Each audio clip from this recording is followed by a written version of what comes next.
Too. Hello, John. How are you? Hi, Clay. I'm glad to be joining you and your audience. Well, nice to have you. You've kind of been a fan of mine for many years, haven't you? You were a subscriber to the Free American Magazine. You listened to my shortwave shows too, didn't you? Yeah, going back to the early 90s. Yeah, I started all this about 1994. Right, And and you were the first guy to actually publicize the concept of Planet X. Nobody else would talk about it. that's right. I seem to talk about a lot of things that other people don't talk about. Well, so many people are rehashing the same stories about the New World Order, and it is vital information. But there's so many patriot broadcasters that are repeating the same information that we really need to get some other vital information that everybody is ignoring. In fact, this information about Planet X will make the New World Order seem like an anthill. That's Well, why it's so important that we talk I about think they're preparing for it. They are certainly preparing for it. Why else? Why else would our government, be spending billions of dollars, trillions of dollars, building underground shelters? And this is pretty common knowledge. I mean, they even allowed Jesse Ventura to visit one of these things. Or why would they be having food vaults with heritage seeds? I don't think they're storing Monsanto's, no food that we don't own, genetically modified crap in these underground seed vaults up in Finland, isn't it? Norway. Norway, yes, Close sir. to the Arctic Circle, where the cold temperatures will keep the seeds. And I've got some pretty bright people on my chat room, and they say the frequency of great earthquakes is increasing. We've got fires burning right now in Russia that is threatening the whole country. Now again, back to these underground shelters. I mean, why would we build it? Are we still planning for a nuclear war in this united one world government? No, the underground shelters, incidentally, Marshall Masters in his book Planet X Forecast stated that there were, as of the writing of that book, there were 131 underground cities. They spent trillions of dollars building these cities. They've used nuclear-powered tunneling machines to tunnel through the deep rock, and they are able to drill through or create tunnels 28 feet high by 28 feet wide, big enough to get a truck through, at a rate of 7 miles per day. This is what Marshall Masters reported in his book. And Phil Schneider was a well-known, highly credentialed geologist who worked for the United States government for 17 years. He had given talks to many government officials of foreign nations, and Phil Schneider realized that he had to reveal this information to the public, and he began to make speeches back in the mid-1990s. They tried to kill him numerous times, and finally they succeeded. Phil Schneider was a brave man, a great hero, and this is another piece of vital information that proves that these people are prepared to go underground. They're going to be doing it soon, if not already. One of my ideas was that I need people to help in this project of finding dignitaries, world-famous dignitaries who are going underground. It is so important that we detect when Queen Elizabeth disappears from public sight, when Prince Philip disappears from public sight, when Maurice Strong, David Rockefeller, Stephen Rockefeller, all these people start to disappear, because when they go underground, that means we're about to be hit. We're about to be hit by meteor strikes or some other natural disaster. Because Now there have been increasing reports of meteor strikes down, I believe, in South America, somewhere in there, South America. Yes, that's true. And the reason why you'll see more meteor strikes right now in the southern hemisphere is because Planet X is coming up from below our ecliptic plane. Our ecliptic plane is a huge invisible disk, like a compact disk in space. And on this invisible disk revolve all the planets of our solar system around the sun. The sun would be like the hub of the compact disk. And Planet X is coming up from below it. This is scientifically shown from many, scientifically and archaeologically proven to be coming in. This planet comes in on a cometary orbit, and its orbital period is approximately 3,600 years. How long again? Approximately 3,600 years. And we have found evidence, archaeological and ecological evidence, geological evidence, to indicate that the last time it came in, it created disasters. For example, dated around 1660 BC, 3,660 years ago, the great Santorini volcanic caldera exploded. It had the highest volcanic explosive index that the geologists have determined. It was the highest ever since in all of history, including recorded history. And this had put out a cloud of ash that covered, it was in the Aegean Sea, and it covered the entire area, destroyed the Minoan civilization, the famed advanced Minoan civilization in those Aegean islands. And a cloud of ash drifted down and covered the entire land of Egypt. And you will see in the book of Exodus, chapter 9, where God tells Moses and Aaron to cast pull up handfuls of ashes from the furnace and throw these ashes up in the air in the face of Pharaoh and his magicians. And God said that all this ash would come down as hot, burning embers over the entire land of Egypt. And at that time, that cloud of ash from the Santorini volcano drifted over Egypt and fulfilled that prophecy. Absolutely amazing. But we have other evidence there. We have tree rings. When scientists examine the tree rings, they find that tree rings about 3,600 years ago are very narrow. And the reason for that is that when you have a volcanic winter, a nuclear winter, where the skies are covered with ash, there's this great deprivation of sunlight, and all vegetation suffers. And that's what happened with those trees. That's why the tree rings were narrow 3,600 years ago. So we have geological, we have ecological evidence that this thing comes in every 3,600 years. Now, if you go back another 3,600 years from the time of the Exodus, 1660 BC, to around 5300 BC, you'll find that there's some geologists by the name of Ryan and Pittman, two geologists, Ryan and Pittman, P-I-T-M-A-N, who have done studies and found that the Dead Sea in Russia, the Black Sea in Russia, shows great evidence of the Great Flood of Noah's Day having occurred. I had a new roof put on my house about 2 years ago, and I made sure that I got shingles that were rated at the very highest wind speed that is available. Also, I was lucky enough to look around and I found a roofer. This is an important point. You got to find a roofer who does it the old way with copper nails and a hammer. Do not hire anybody who uses a nail gun, because this roofer, his family, his grandparents started the business, and he told me that he says, if you don't put those nails right along that line, there's a line that's on the shingle. If you miss that line, you are not securing the shingles, and soon after you install the shingles, they're going to be falling off, even without winds. So you got to make sure you get an old-time roofer. Pay him an extra $1,000. I paid an extra $1,000. It cost me $8,000 to have the roof put on. But and he used copper nails because galvanized nails will rust out. So that's what you have to do. That's the number one thing to do. But that's for winds. Secondly, for cars, many people are going to have their cars totaled by baseball-sized hail and softball-sized hail. I've got many reports from the Weather Channel proving that this is the case in many parts of the country, North Dakota and Oklahoma. Baseball size, softball size. It's just incredible. And of course, your car will be totaled and many people will be killed. One of the ideas are you still there? Yes, I am. I'm listening. Okay. One of the ideas that I had was to get car covers. And Clay, you might want to do this. Get a sponsor. I'll bet you can really sell a lot of car covers this way. You get a car cover, somebody who has an excess of car covers, they're willing to sell them cheap, and maybe somebody in your audience who wants to be enterprising and make some money.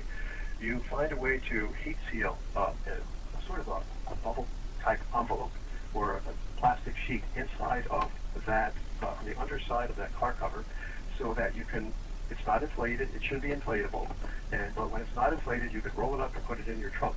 And then if you're driving along and your NOAA weather radio, that's another thing you have to do, is get a NOAA weather radio. Your NOAA weather radio tells you there's a hailstorm approaching.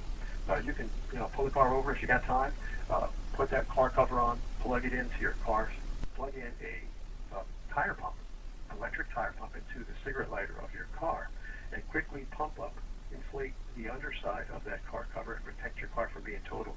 The insurance companies will soon not be able to have to default. They soon will not be able to cover all the claims that are going to be hitting them for damaged cars. John, has this brown dwarf, has that been spotted? I mean, obviously the media is controlled. They don't want to panic. They don't want people knowing that it's coming. but I've heard reports from NASA and other places that they've spotted. Matter of fact, they've even spotted a solar system that's just a few hundred light years away, pretty close Right. in galaxy Yes, terms. Yes, it definitely has been spotted a number of times. The first time it was sighted, it was in 1983, and this was when the government, the federal government of the United States, was not was not in their most sinister mode of information control, and somebody made at the top rungs of the evil government hierarchy overlooked this article, and the truth got out accidentally.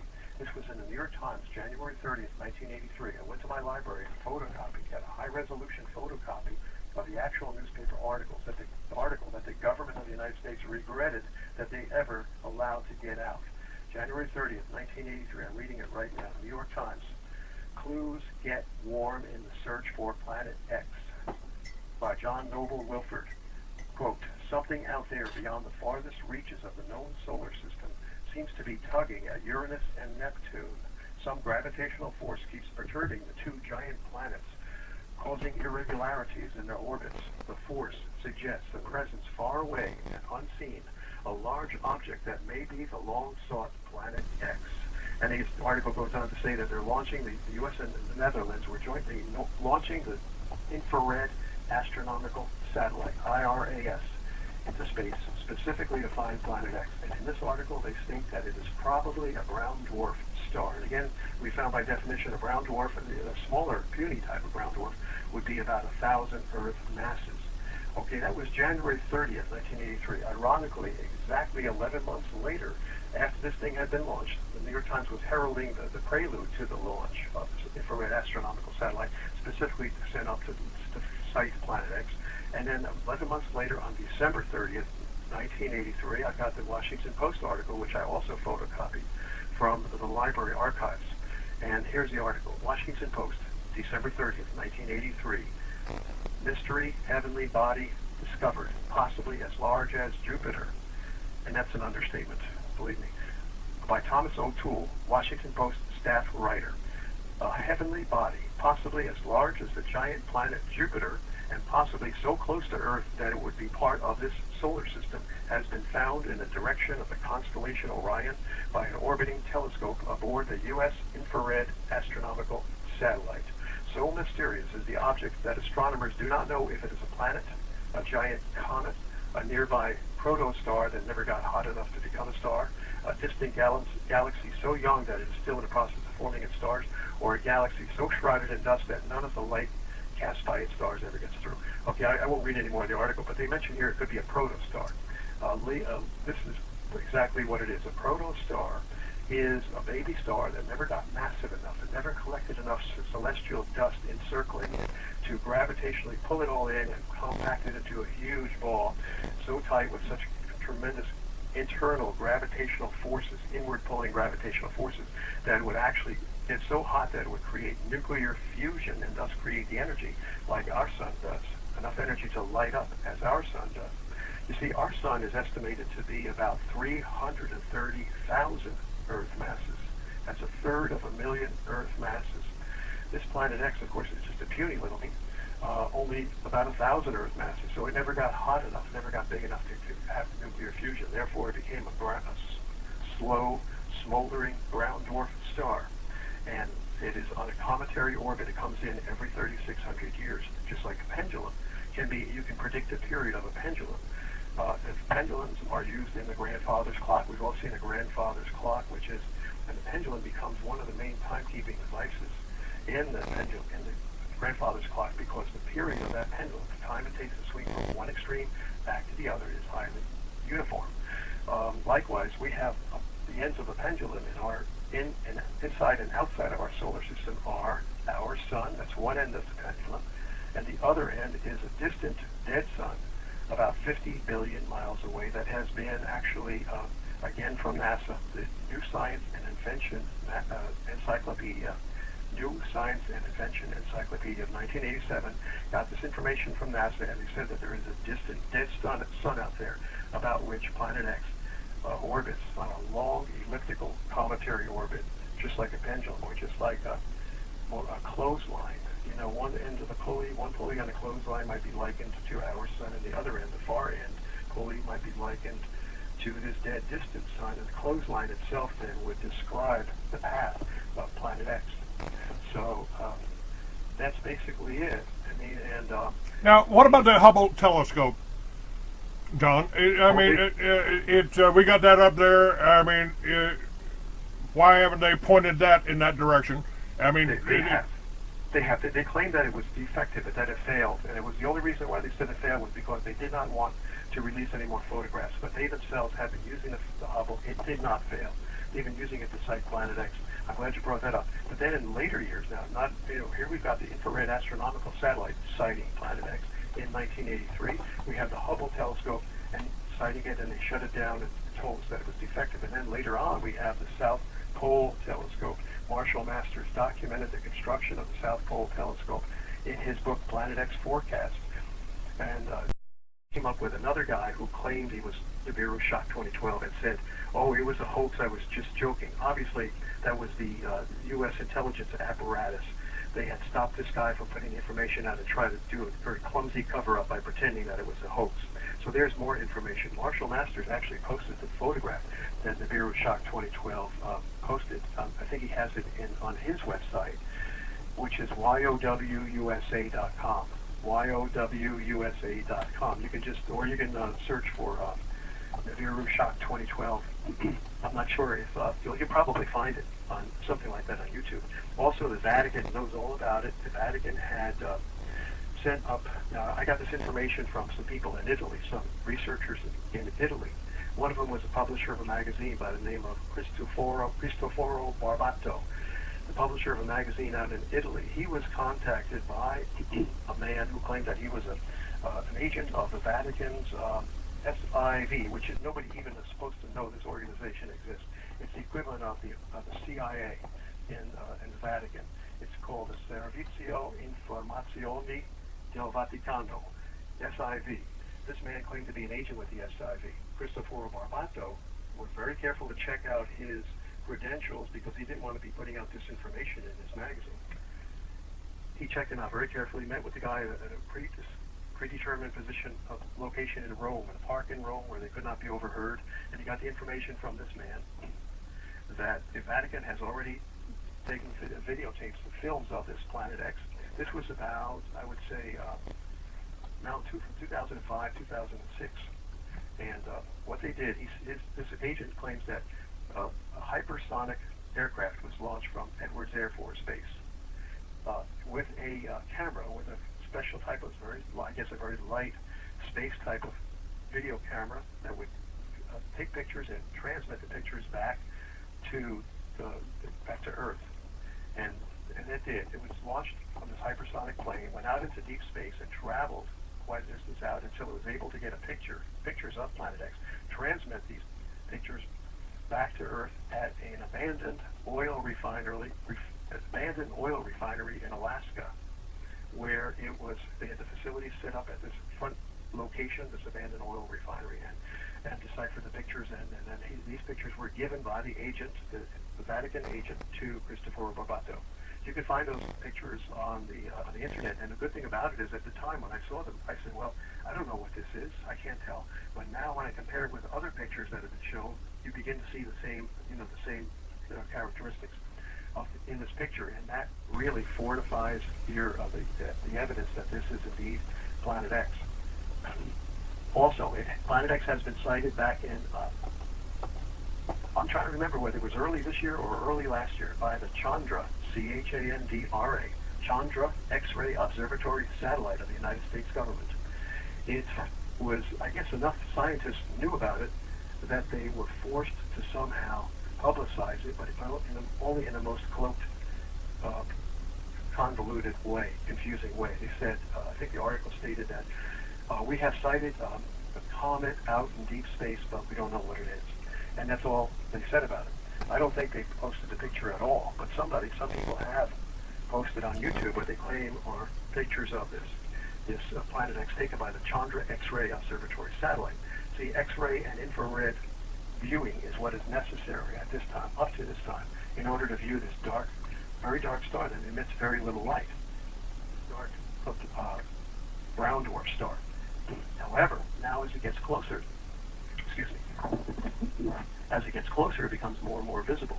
Not only does it become more visible in the southern hemisphere, but we're seeing traces of it. We're seeing byproducts of it. When I say byproducts, what I mean is this huge brown dwarf star, because of its tremendous gravitational pull, attracts all sizes of celestial bodies as it travels through deep space.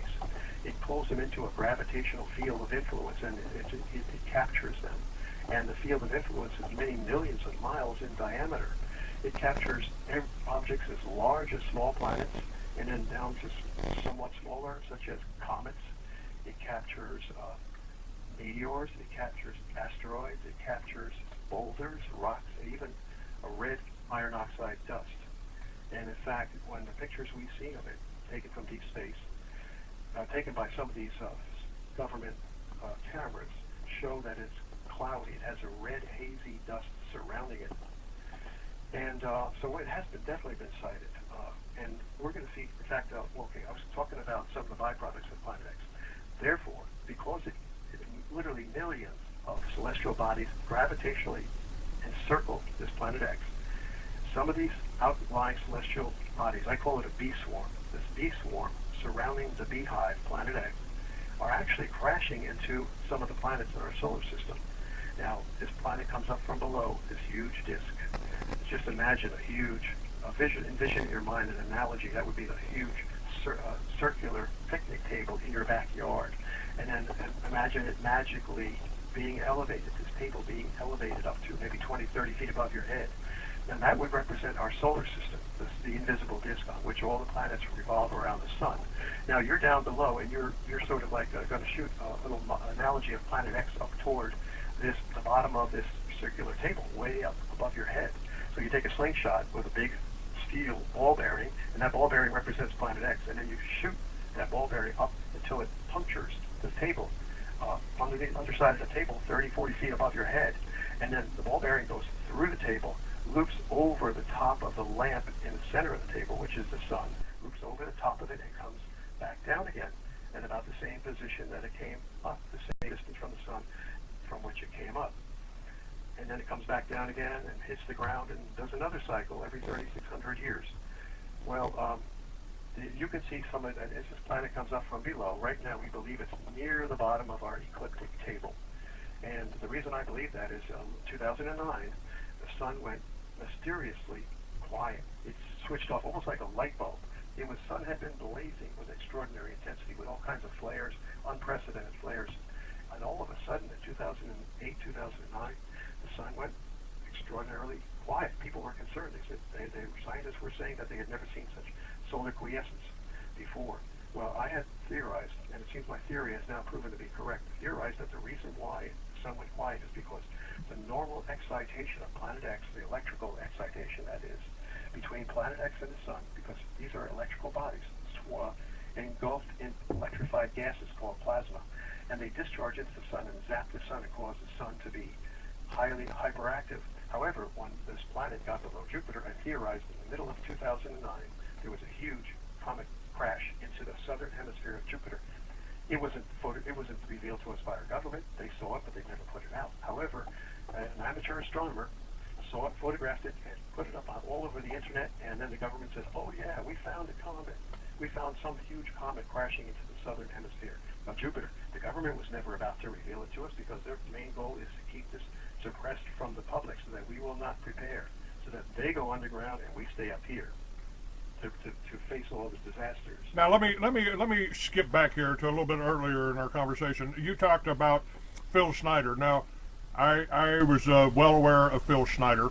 He was talking about the underground base at Dulce, and he stated he got into he and some Marines got into a gun battle under the ground in Dulce with aliens, with Greys or some type of aliens. Yes, I'm not sure about that. I mean, I have no preconceived ideas as to the existence or the non-existence of these that would harm his credibility to the extent that the government would not pursue him and not try to kill him because his story was not credible anyway. I sort of speculate that that's why he put that information out. Now, it could be that they did encounter these aliens. We know that there's a person who never lies, never told a lie before. His name is Jesus, and he tells us about these demonic spirits many times in Matthew, look at Matthew, Mark, Luke, and John, how people have these demonic spirits indwelling in them, and certainly time doesn't change over 2,000 years, so people today have these demonic spirits in them. So, again, whether people believe that Jesus is the Son of God or not, we all know that he never told a lie, and so many times he refers to these demonic, unclean spirits that were indwelling people. So, again, I don't know one way or another whether Phil Schneider encountered these gray aliens or not. But I tell you one thing, his information is highly credible when he tells us about the 131 underground cities. And there's another guy named Richard Sauder, S-A-U-D-E-R, who's also been speaking quite a bit about the underground cities. And incidentally, there are also undersea cities. I don't know if you've heard about the undersea cities that they built. These people are really preparing. The power elite of the world are really desperate to get underground and protect themselves from the disasters that are going to occur. Now, I never believed that underground would be a safe place when earthquakes occur. But evidently, their geologists tell them that if you go deep enough or you go to the right locations, you can actually be safer from an earthquake. That's what I read in Marshall Masters' book. Excuse me. Marshall Masters, incidentally, is a former science editor with CNN. So they do have these underground cities and undersea cities. Now, there's an underground city right below the Denver airport, isn't there? Oh, definitely. That's Cheyenne Mountain, in the bowels of Cheyenne Mountain. And again, you alluded to Jesse Ventura is a great hero for doing this report. I actually DVD recorded it at high resolution. I got the whole program on DVD, and also you'll find it on YouTube. Everybody, please go to YouTube and type in Jesse Ventura Apocalypse. That's all you're going to do, and you'll find all 6 episodes of that 1-hour broadcast. It's absolutely flabbergasting when you see that Jesse Ventura and his producer, Michael Braverman, went down underground there. I don't know why they were allowed under there, but they viewed these underground facilities. And Michael Braverman, on this video, this program, speaks to Colonel Wynn, who is the chief of security at this underground city. And this chief of security is saying, we will do whatever it takes to protect this facility. And Michael Braverman says, well, are you going to shoot Americans who try to come under there for shelter? He says, we're here to protect this facility. And then Michael Braverman says to him, well, would you let me in if things get really bad? And he says, well, when we shut those 3-ton or so many ton steel doors, you can knock all you want. And that's what we're up against, folks. You see, not only is they expect to be protected from earthquakes, but the major thing that they are concerned about is the solar scorching, which is going to coming soon, just like with the earthquakes right now. We're getting more and more intense earthquakes, but we're also about to get solar scorching. This is another thing that I want to warn people about. We've got to start digging. Get yourself some digging supplies.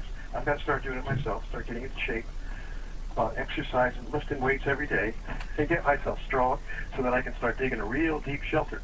Now, there's another thing you can sell. I mean, I'm not interested, I'm not trying to help you sell things, but there are so many opportunities now where people are going to be desperate for car covers that will protect your car from being totaled by baseball-sized and softball-sized hail. Okay, they're also going to be desperate for underground shelters. Here's my idea. You learn to dig, you get the digging facilities plus enough buckets that you can, when you get down 10, 15, 20 feet deep, and get yourself some kind of a ladder device that you can lift, have somebody hauling up that dirt as you're digging it, because you're gonna need this kind of apparatus to dig very deep underground to protect yourself from the solar scorching, which will incinerate a lot of people. Everybody should go to YouTube and type in Knowing, the movie Knowing, Knowing, 2009 movie. They warn us about the solar scorching. Well, they're also warning you in 2012, aren't they? Yes, Dr. Michio Kaku, very well-known astrophysicist. He's been around for a long time. He's not just one of those media talking heads, because I used to listen to him when he was on Pacifica Radio, WBAI, and his information was not controlled by the power elite. So I trust Dr. Michio Kaku, and also he has taken articles and he says, this is not me talking.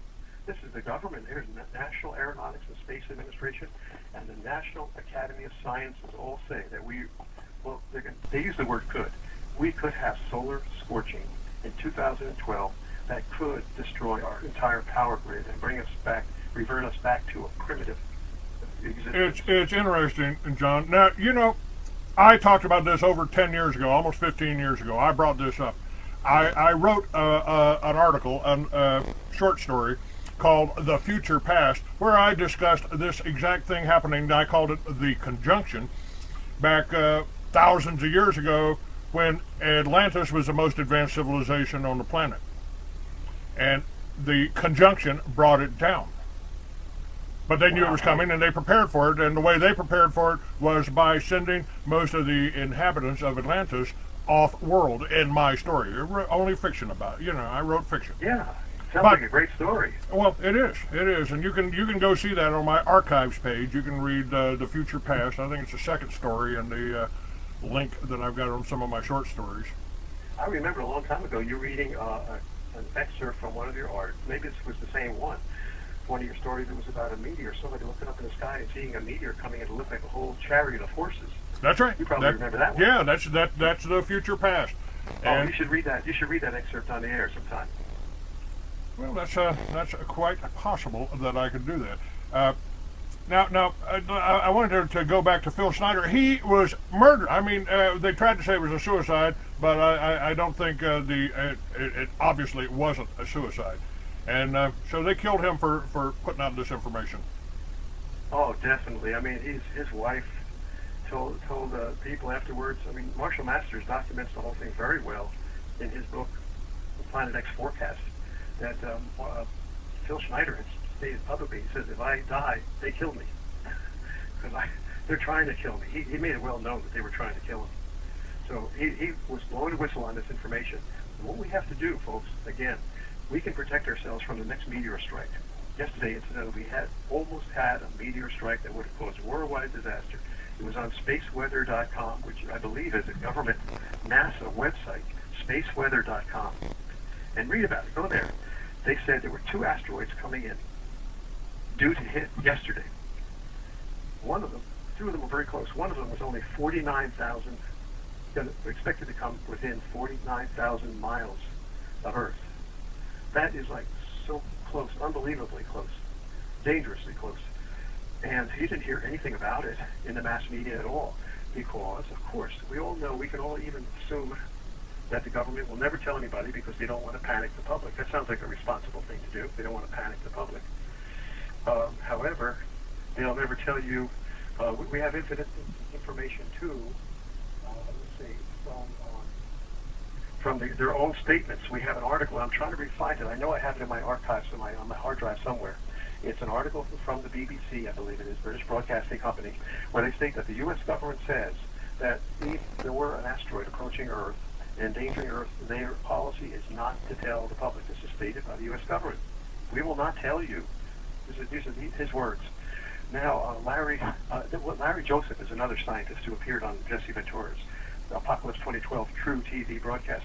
And Larry Joseph stated, he said, Governor, this is not me speaking. This is the National Academy of Sciences. And he put the article right on the screen so you can see the article. So if you freeze frame or if you pause your DVD, you can actually read the whole article from the National Academy of Sciences.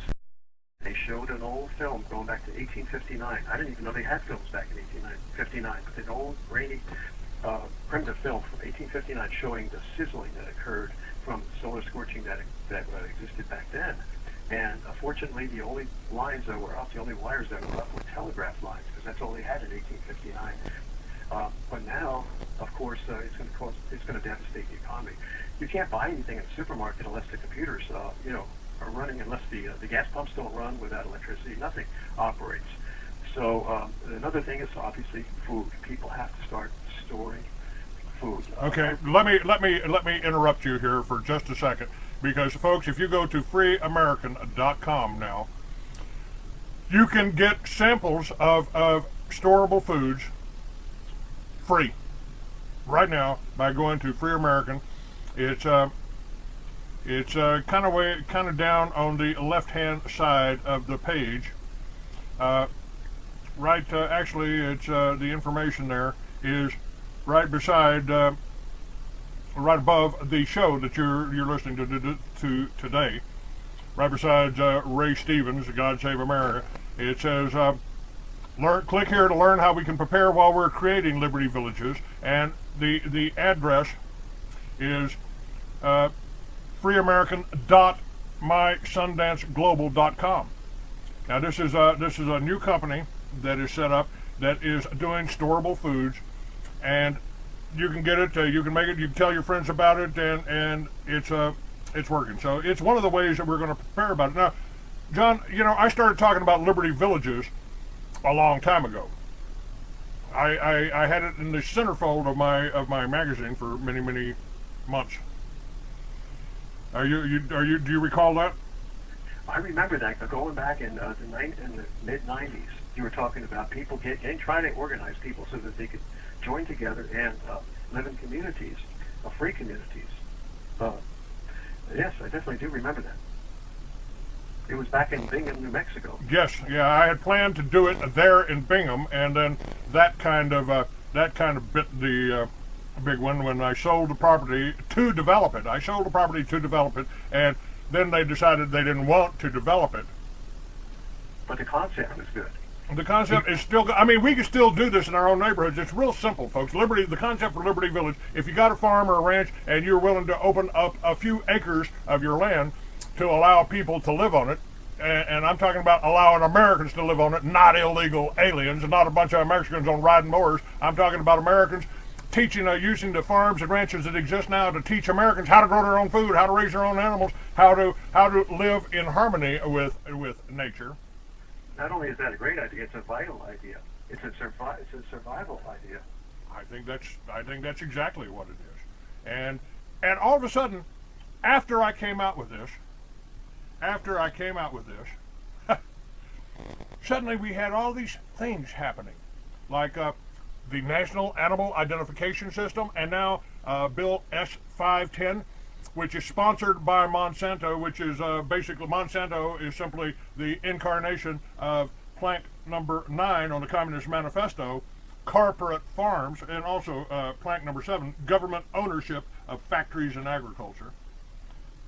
And suddenly they're trying to make it impossible or illegal for us to create the Liberty Villages. Oh, Clay, the zoning department would never let you put a windmill on the roof of your house. And some of these neighborhood associations won't allow you to have solar on your roof. And now with S510, they're going to make it illegal for you to grow a tomato in your backyard. Maybe am I just being paranoid here? I mean, it seems like every time I come up with an idea. True. I mean, the Israelis did that to the Palestinians way back in the 1980s. They forced them to have a license for every tomato they grew. That's how dictatorial and enslaving the system is. Oh, now wait a minute. That's the other thing. Now, Clay, you'd just be so much better off if you just didn't talk about the Jews. If you just didn't talk about Israel. Hey, okay, all right. I'll stop talking about the Jews when they stop talking about the Palestinians. How's that? Right. Well, it's a lot of Jews are not guilty of it. It's just the leadership of Israel, the Zionist leadership, and of course the people are just guilty in a way too, because they condone it. They allow, just as the American people are guilty of condoning the atrocities that our evil government commits by are simply sitting down and watching TV and drinking a beer and not caring about anything. People are apathetic, and they certainly do share in the blame for the atrocities that are committed by evil leaders. Not whether those people be in Israel or they be American citizens.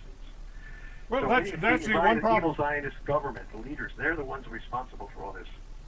They are. It is the elitists. I've said this over and over again. If you're, it doesn't matter to me whether you're Jewish, whether you're Muslim, or whether you're a Christian.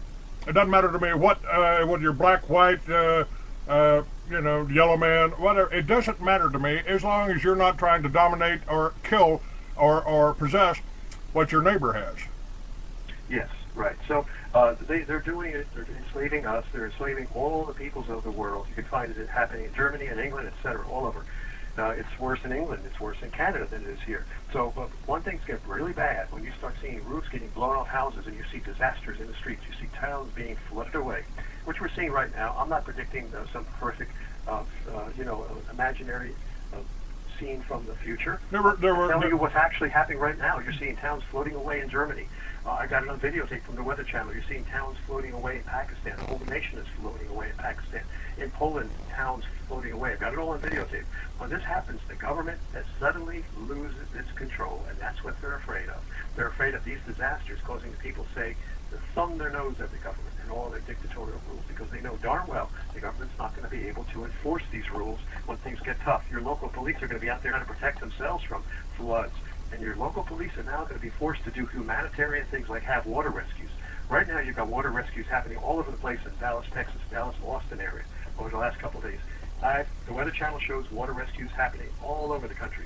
I cannot tell you how many epic floods have occurred in the last several years that I've got all documented on videotape.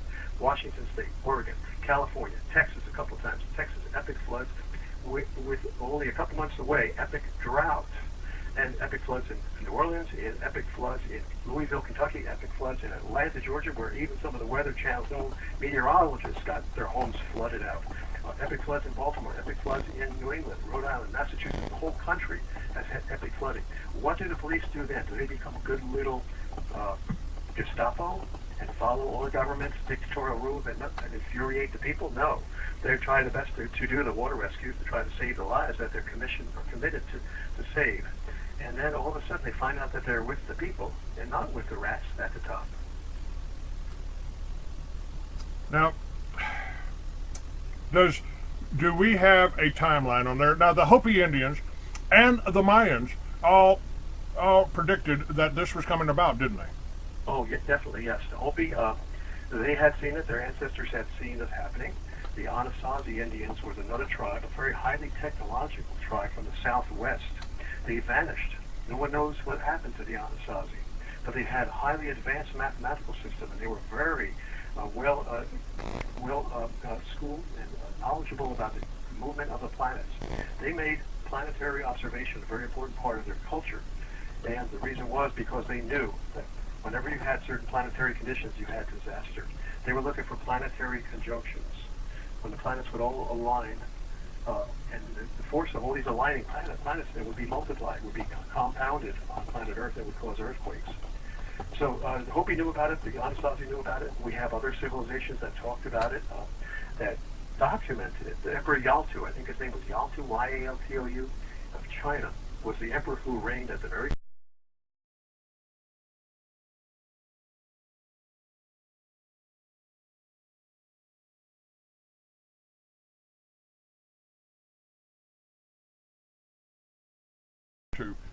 Hello, John. How are you? Hi, Clay. I'm glad to be joining you and your audience. Well, nice to have you. You've kind of been a fan of mine for many years, haven't you?